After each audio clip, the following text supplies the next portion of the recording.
As if it wasn't bad enough that I had to say goodbye to my dad, I now have to say goodbye to my dog. He was fine last night, but this morning he couldn't walk, he couldn't stand, he wouldn't eat, and as you can see, he's not very responsive. He's not asleep, he's just laying there.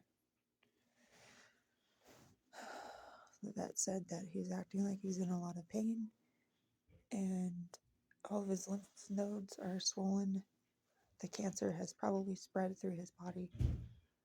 I could give him more pain meds, but that would be more for my benefit than his.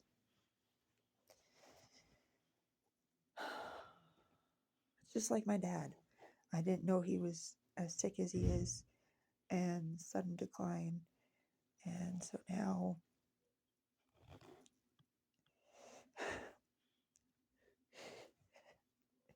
he's gonna go see Grandpa in heaven.